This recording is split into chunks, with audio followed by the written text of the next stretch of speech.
Adilabad municipal కార్యాలయంలో vice chairman పై ప్రవేశపెట్టిన అవిశ్వాస తీర్మానం నెక్కింది. దీంతో వైస్ చైర్మన్ జహీర్ రంజనీ పదవి కోల్పోయారు. అవిశ్వాస తీర్మానం నెక్కడంతో బీఆర్ఎస్ నేతలు హర్షం వ్యక్తం చేశారు. మున్సిపల్ కార్యాలయ సమీపంలో పటాకులు పేల్చారు. విపక్షాలు ప్రవేశపెట్టిన అవిశ్వాస తీర్మానం నెక్కడంతో కాంగ్రెస్ పరువు పోయింది.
ఆదిలాబాద్ మున్సిపల్ కార్యాలయంలో వైస్ చైర్మన్ పై ప్రవేశపెట్టిన అవిశ్వాస తీర్మానం నెక్కింది. దీంతో వైస్ చైర్మన్ జహీర్ రంజనీ పదవి కోల్పోయారు. అవిశ్వాస తీర్మానం నెక్కడంతో బీఆర్ఎస్ నేతలు హర్షం వ్యక్తం చేశారు.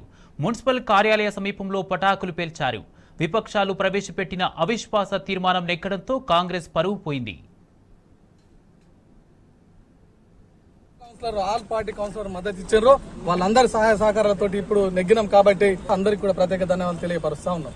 అవిశ్వాసంలో అందరు కౌన్సిలర్ కూడా అతి త్వరలో తీయాలని అనుకున్నారు, ఇది తీసేసిండ్రు. కాబట్టి అందరి కౌన్సిలర్లకు కూడా ఇది విజయంగా భావిస్తా ఉన్నాం. పట్టణ ప్రజలందరికీ కూడా విజయంగానే భావిస్తా ఉన్నాం. ఆ రోజు 34 మంది సంతకాలు పెట్టిరని మీ మీడియా ద్వారా చెప్పడం జరిగింది. జిల్లా కలెక్టర్ కు ఇవ్వడం జరిగింది. అదే విధంగా తాను ఇచ్చినటువంటి గడువు 18వ తారీఖు నాడు అదే 34 మంది వచ్చి మళ్ళా 34 మందితోటి ఈరోజు అవిశ్వాసాన్ని నెగ్గడం జరిగింది.